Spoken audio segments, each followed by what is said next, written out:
All right, now I get to introduce Jeff and Hope. And y'all, I just love them. Y'all are in for a treat today. I know that they're going to be sharing with us things that our youth don't want to show their faces this morning and share their lessons with us, but Jeff and Hope are going to be their mouthpieces today, so I'm going to pray over them. Lord, I just thank you for Jeff and Hope, and Lord, I thank you that you have anointed them, Lord, to lead this generation, and Lord, they do it at school, they do it here at church, and Lord, I thank you that they are influencers, Lord, of a revival generation. Amen. Awesome. So can we have a little fun with y'all this morning before we get started? So what we're going to do, we're going to pick a little fun. Just a little bit. Just a little bit of fun at both older and younger generations. So everyone's going to be hit. Everyone's going to be hit, so don't get your knickers in a knot. What does that mean?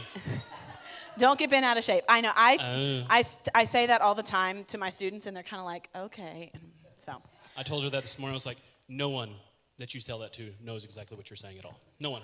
But she's thank you, right? Well, okay. No, her kids don't. My students are like, yes. Okay. So today, like he said, and we are, Jeff and Hope, we are the youth pastors here. We've been very blessed to be, to be part of what's happening here at Generations for a few months now. So we have fallen in love with your teenagers. Yes. We have, even on those days when you're like, really? They're great. So we want to talk one generation to the next, all right? Go ahead and go on to the next one. So we have right here, just so you see, it's that grandma passed down all her recipes on a floppy disk. I like this one. This is fun. Does anyone know what this is? Go ahead, Jose. Go ahead there. No, what is this? Any of my younger ones know what that is? So, well, whoever it was, they asked their 14-year-old twins, and they had no clue what that was. No idea what that was. So let's go ahead and go to the next one. This one makes me giggle.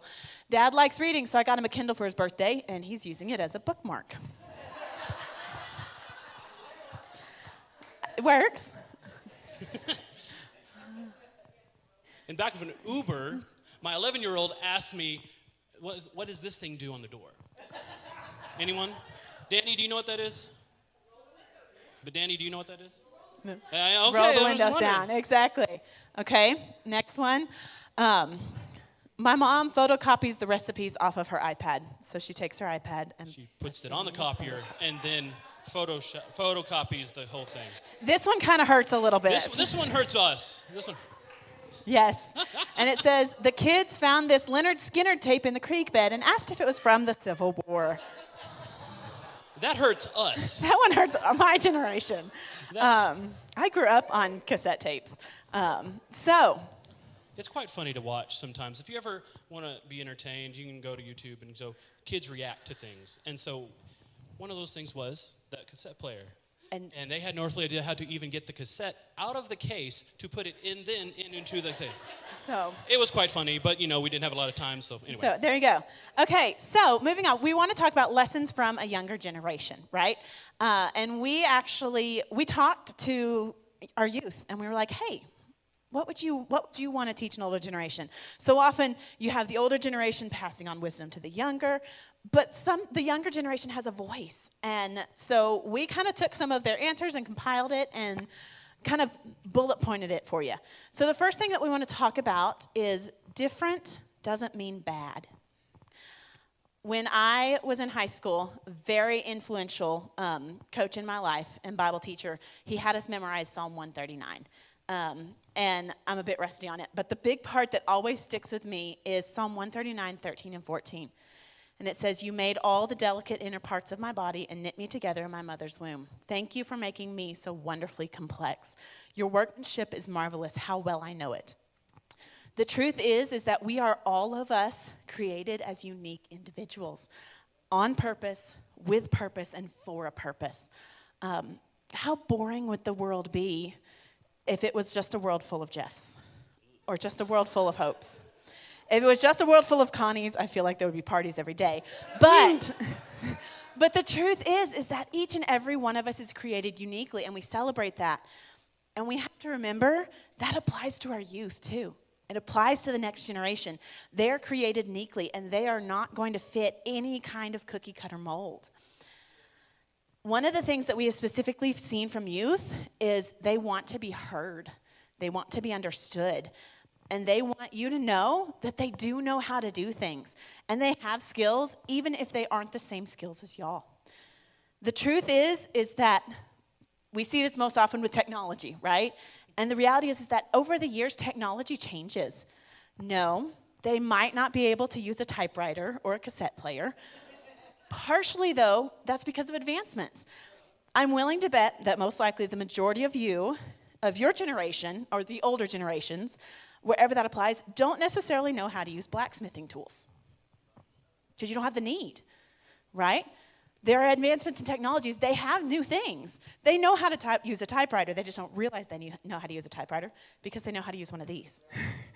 There are minute differences, just like Windows versus Mac. But the reality is they have skills. They have talents and abilities and gifts. They want to get to show you them. They also want you to know that it may seem like we're not listening or caring, but the truth is they do. The reality is that your teenagers are listening.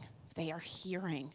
They may not acknowledge it. It may feel like you're in the limo and you've got the privacy screen up. But the reality is that they're listening and they're hearing you and they're taking it in. Or maybe have an earbud in.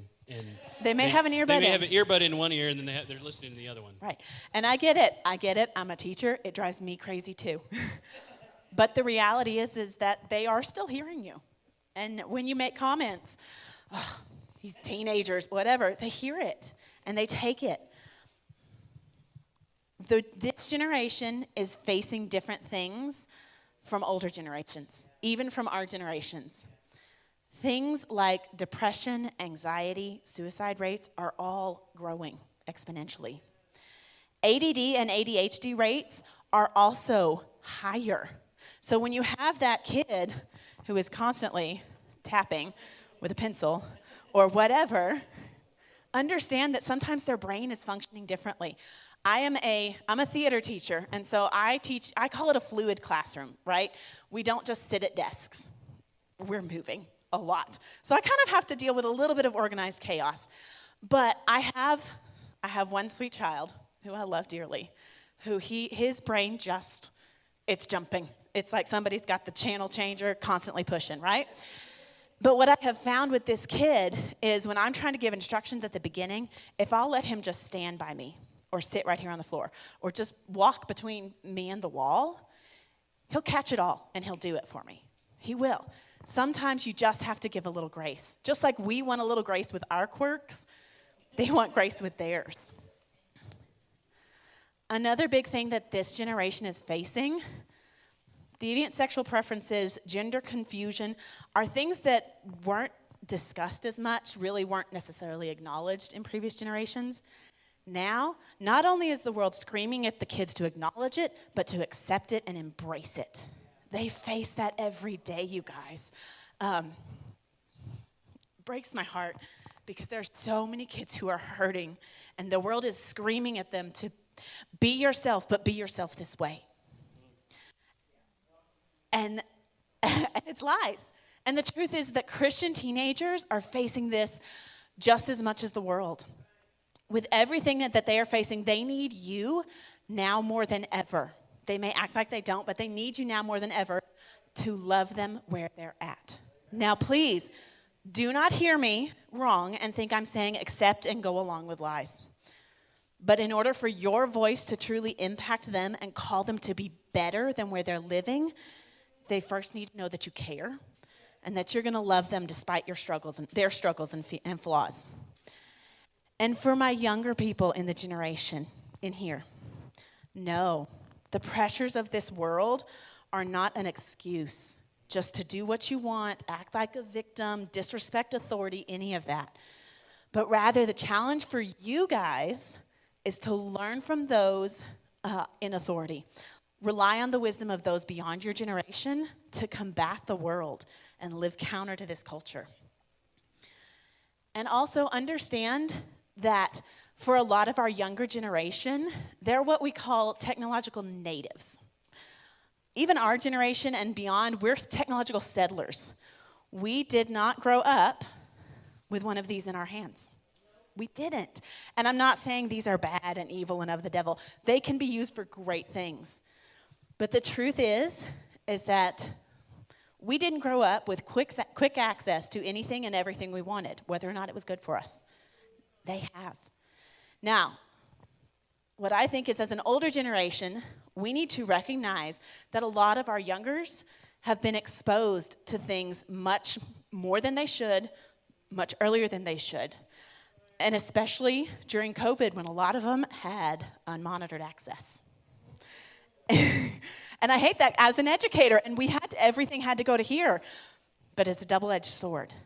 So we need to help them, and sometimes we need to help ourselves learn how to positively use the technology that we do have, because it's a good thing, right? One second. A good thing. Pardon me. One Jeff, second. Sweetie. I got a B-reel notification, so What are you doing? I'm trying to get my B-reel updated. Oh, you're trying to get your B-reel. Get my B-reel. Get your B-reel. Get my B-reel. Oh, good. Is that all right? Yeah, I guess so. I didn't even put it down. So moving on to our sorry, second I'm one of point Oh, I'm sorry. is be real, right? Who in here has heard about the Be Real app? Have any of y'all heard about the Be Real app? It is it's one of the latest trends in social media. It's big with a lot of teens today. Here's the cool thing about the Be Real app. I'll be honest, I'm not a big social media person. I don't have Be Real, so I had to go, Google it. Be Real is huge with teens today. The thing about Be Real is that you get a notification, twice a day, to post. You have 2 minutes to post something unfiltered. So you can't sit spending 5-10 minutes getting just the right picture with just the right light. There are no likes, which is a big thing. You can have friends, but you don't have followers. And if Jeff and I are friends, in order for me to see something he posts, I have to post something too. It's trying to encourage, in this day and age of fake, living our best life, it's trying to encourage, hey, be real and be in the moment. And that's the thing from teenagers, they want you to be real. Teenagers can smell a fake from miles away. Trust us, they can. They may act like they don't, but they can. Proverbs 10:9 says, people with integrity walk safely, but those who follow crooked paths will be exposed. They may not admit it, but teenagers crave role models. They want to know that they are a valued member of society and that they are worth you investing in them. But they want it to come from a place of genuineness. So there's 3 ways we want to talk about being real. First and foremost, we want you to be real with your relationship with God. This has to be the foundation. Romans 1:16, for I am not ashamed of this good news about Christ. It is the power of God at work, saving everyone who believes, the Jews first and also the Gentiles. Stand firm in your faith. Be real and unashamed about your personal relationship with Jesus Christ. I had a friend she talked about how so often when we look at the world, we look at someone who's not a Christian, and we're like, why are they not acting like a Christian? Well, because they don't know Jesus. And so if we're going to act and look like Christians, first we've got to know Jesus. We've got to get real about our relationship with the Lord. This is not only important for you as an individual, but it's for the youth who see you being real and living out your faith. When you live out loud with your faith, they're more comfortable to be real in their own faith. I was always told that someone under you will always will live an unfiltered life of what you put out there. So the example you leave and the example you set, your kids will take it a little bit farther. And I've said this before, is that they will live an unfiltered life of what you set before them. So to put that out there to y'all, be careful what you're doing. Be an example to those under you. Be an example to the students. Be an example to people around you. That's why this next point is your relationship with others. Be real with your relationship with others. Ephesians 4:25 says this, so stop telling lies. Let us tell our neighbors the truth. For we are all parts of the same body. How many times do we oftenly go ask, say, how you doing? Connie, how you doing today? You doing all right today? Great. And see, that's usually the exact answer that we get. Oh, I'm doing great. Fine, thank you. How can I pray for you today? Oh, no, I'm good. Don't worry about it. Life's great. And then life actually looks like this. Oh, I'm fine. I'm great. And everything's falling off around me. Now, we're not saying to dump all of your problems on the poor drive-through worker who asks how it's going. We're not saying that. I've worked there myself. Don't be like, just unload on them. Amen. But we have to be willing to be vulnerable, especially with the people that God has placed in our lives. We've got to let the armor come off a little bit. If we cannot be vulnerable with each other, how can we expect our youth to be vulnerable with us? So, the next one would be real with your relationship with them. Teenagers. With teenagers. James 4:10 says this, humble yourself before the Lord, and he will lift you up in honor. Do not try to hide who you are, especially your mistakes and anything else that you've done. We just talked about letting armor off. We're not saying tell them all your dirty little secrets. But we are saying that you need to be real with your students. They need to see you be humble and say, you know what, I messed up. Come to them when you've done wrong, maybe to them, and be able and be humble enough and be willing enough to build that bridge back and say, you know what, I'm sorry, I've messed up. How can we fix it and how can we move on? And maybe it's not just you've done something to them, but you've messed up in life. You've done something wrong and you're willing enough to say, you know what, I've done this. I've messed up. That's wrong. I'm going to fix it. I'm going to show you how I'm going to fix it. I'm going to walk with you and you're going to see how I fix it. Because unless you're real with them, they will not be real with you. They won't come to you when they've messed up. They'll go to someone else and find acceptance in the world instead of come to you as a safe place. They want to know you're real. They want to see you be humble, be kind, be thoughtful to others. They want to see you be an example to them. The same coach who had me memorize Psalm 139, he had a mantra.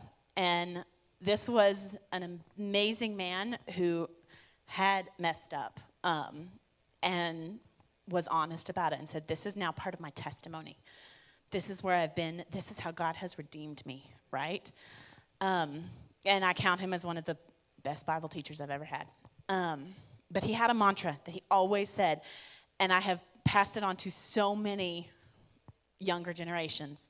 Mess up, fess up, get up, and move on.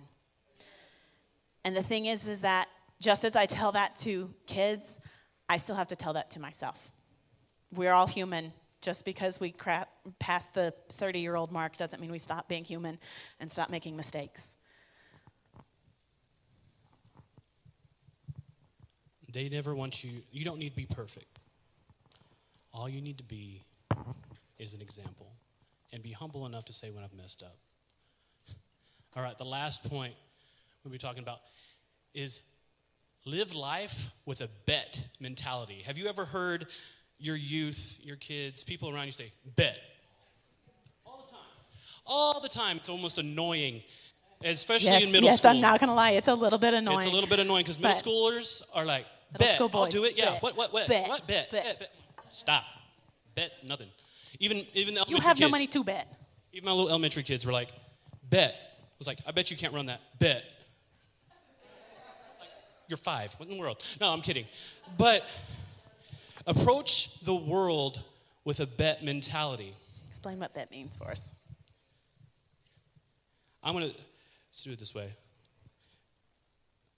I'm going to tell you a little story about actually a example that Hope and I have both seen in life of a bet mentality from a teenage guy. We're going to go with that. And so I won't name names or anything like that, but I'm just going to say that this actually happened with both It did. of us. He was telling me the story, and I'm like, oh, my goodness, that actually, Exact same thing. Exact same story happened to me with a different teenage boy. So I had this teenage guy, and we're at a pool, and everybody at the pool is like, belly flop, belly flop, belly flop. And then he's like, you're looking at him, and he's like, and I'm like, you won't do it. Bet. And so he gets up on the board, goes for it. Full out. Whack. I mean, you heard it. Smack. And I'm going, ooh. And everyone else is going, ooh. And here's the thing. He gets up out of the water. He's purple and red and all that on his belly, on his arms. And he's hurting. He's like, oh, that hurt. I'm like, yeah, it looks like it hurt. The lifeguard is hanging out. He's like, I bet you won't do it again. And I bet you won't do a backflop. And he's like, bet. And so here he goes again. And we're like, belly flop, belly, oh no, this is going to hurt again. Boom. Does it again. Then, he does another belly flop. Gets back out, goes back out, and it's like, you won't do the backflop, watch. Bet. There he goes again. Smack. So he is red all over. And so to have a bet mentality like those two young men, because it's quite funny to me, but is that we need to put that to our walk with Christ. We need to be able to take up the call. That young man, those young men took up a call, and they were like, you know what, fine, I'll do it. Deuteronomy 30:19 through 20 says this, today I have given you choice between life and death, between blessings and curses. Now I call on heaven and earth to witness the choice you make. Oh, that you would choose life so that you and your descendants might live. You can make this choice by loving the Lord, your God, and obeying him. Oh. You know what? I'm going to write it up here. And committing yourself firmly to him. And committing yourself firmly to him in the key of your life. And if you love and obey the Lord, you will live long in your land, and the Lord swore and give you ancestors. I'm sorry. Abraham, Isaac, and Jacob. She does this a whole lot better than I do as far as reading things off. But we need to take up the call. God, just as Ed says here, God does not have grandchildren. However, your willingness and faithfulness to follow after him can be an impact on your family and for the generations to come. The next is, you must endure. Sometimes this means pain. Sometimes you've got to endure the choices that you made. He endured the pain of the choice that he made to say bet, and he endured it. And sometimes as we do that, we make a choice to follow God. We take up the call. And, God, come use us. Come. It's not always easy. Sometimes it's hard. Sometimes it hurts. Sometimes, more than likely, it will cost you something. We must be willing to pay the price, pay the cost, and endure it. Sometimes enduring means stepping out in faith. We see in John 21:1-6. Later, Jesus appeared again to the disciples beside the Sea of Galilee. This is how it happened. Several of the disciples were there: Simon Peter, Thomas, nicknamed the twin, Nathanael from Cana in Galilee, the sons of Zebedee, and 2 other disciples. Simon Peter said, I'm going fishing. We'll come too, they all said. So they went out in the boat, but they caught nothing at night. At dawn, Jesus was standing on the beach, but the disciples couldn't see who he was. He called out, fellows, have you caught any fish? No, they replied. Then he said, throw out your net on the right side of the boat, and you'll get some. So they did, and they couldn't haul in the net because there were so many fish in it. Sometimes endurance means walking in faith when it doesn't seem logical. Sometimes it's God calling us to interrupt someone's fishing. This means getting involved in someone else's life and getting into their world. It may be a word of encouragement or in a word of correction. We need to get into their world.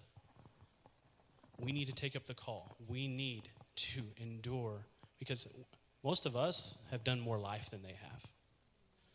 And so to be an example and to go before and help them and encourage them, and sometimes in love, correct them. I like to say, I have a friend who he says, not smarter, just wiser. I like to say that we've seen more of the series, right? When you're watching, a series, and like Jeff and I do this often, and one of us will get ahead. We'll get an episode ahead, and you know what's coming, good or bad. Unlike your favorite TV show, sometimes in life, spoilers can be a good thing. This doesn't always mean you'll get a good response, but that doesn't mean truth doesn't need to be spoken. That means to the youngers in the room, be willing and open to listen to those above you and to submit to the authority that God has put over you. At Trinity, we call it the umbrella of protection. And all the little kids, you say, "Are you under the umbrella?" This is what they do. And they are trying to stay under that umbrella, under the protection of God that God has given us. If we're under authority, if we come like, "You're out over here. Hey, are you under the umbrella?" "No." "Yeah, you just hit your friend. Come back over here." "Okay." "Ah, there we go. Now you're under the umbrella. Do we hit that?" "No, we don't." Okay. So coming under the authority of God. And the beautiful thing when you come under that umbrella of authority, whoever the authority is, whether it is God, whether it is a parent, a teacher, a boss, whatever, if you are willing to come under the authority, they're going to be the one that catches the rein for you. And yeah, my teenagers, we could go all into the fact about your brain's not fully formed. It's not. There's science behind it. But when they say, "Hey, you're really going to regret that. You've got to trust me on this," be willing to trust them sometimes. Well, always be willing to trust them, but be willing to recognize that they're probably right. And then our last one would be okay to shine. Where's my Galatians 6, 9 and 10. So let's not get tired of doing what is good. At just the right time, we will reap a harvest of blessing if we do not give up. Therefore, whenever we have the opportunity, we should do good to anyone, especially those in the family of faith.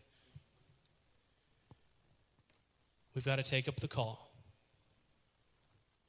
We've got to be okay with the pain. And then we've got to be okay to shine. We've got to be okay when everyone else is saying something else. We stand up and we say, "No, that's wrong." We've got to shine for what God has called us to do. We've got to be okay to shine. That doesn't mean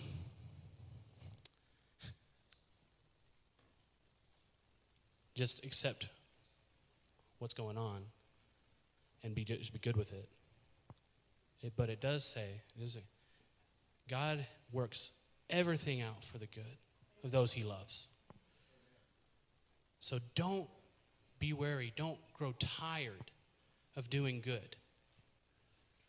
Be okay to shine. Shine to those with you. Shine to those behind you. Shine to your students, to your teens, to your kids, to others, the people that you work with and you do life with. So as we wrap things up today, different doesn't mean bad. Just like you don't want to be the same as the people in your generation, your teens don't either. Be real with them. They crave that. Live life with that bet mentality. The biggest thing we pray you take away from today is that there are some amazing young people in the next generation. They need your love, they need your wisdom, and they need you. So don't be afraid to get involved in the life of a teenager. It's like Pastor Ed said a few weeks ago, take them to coffee. Go to their events. Step into their world.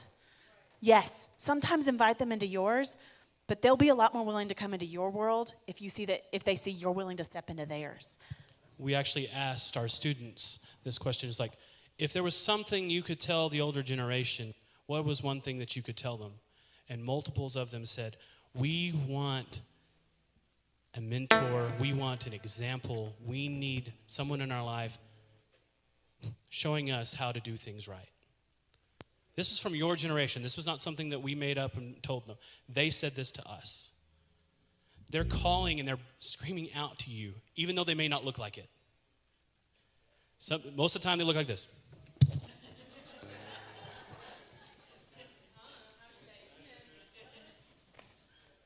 And I remember my mom asking me those questions. And I remember sometimes, the whatever questions. But I look back now, and I can definitely tell you that I wanted her to ask me those questions. Even though I may have not said anything or even acted like I really cared, I expected it, and I wanted it. Don't let deter you from continuing to love them, care about them. Hey, you know what? Even give them a hug ever so often. They'll be like, but still, again, they'd be like, get away. They actually do still want it. They crave your attention. They crave your voice to speak into their lives. So that's what we're going to do today. I'm going to have all of my youth, all of my kids, anyone under the age of, 18? Come up here. 18 and younger. I'm not going to have you do anything. I just want you to come up here in just a minute, okay? And then I want everybody else that is not on that 18 or younger list to come surround them and pray for them. Because we need to be an example to them. If anything that we can do is we can pray for them. If we're too busy to go to coffee, if we're too busy to do this, at least the bare minimum you can do is pray for them.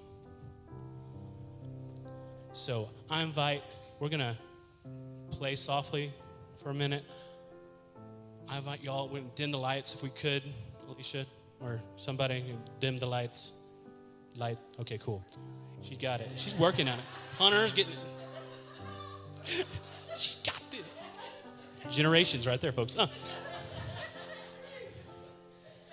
But for real, when dim the lights, I challenge you as the older generation to come forward and put your hands. If you don't feel like putting hands, stand here, hold out your hands. If you can't actually come up here, reach out your hand and pray for them.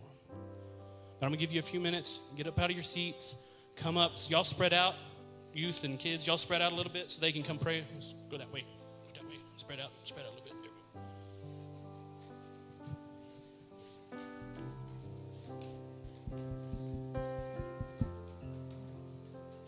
You can come pray for your kid. You can come pray for somebody else's kid. You can come up here and pray for someone that you know in your life that's youth-aged.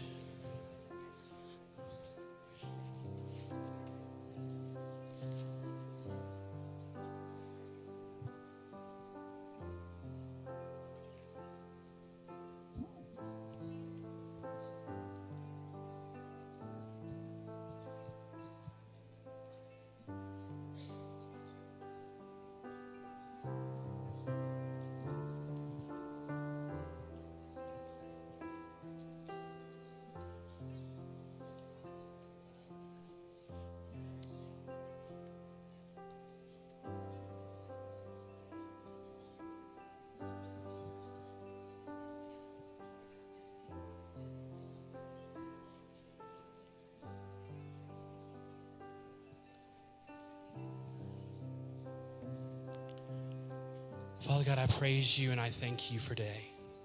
God, I thank you for each and every one of these students up here, each and every adult here, praying for them, Father God.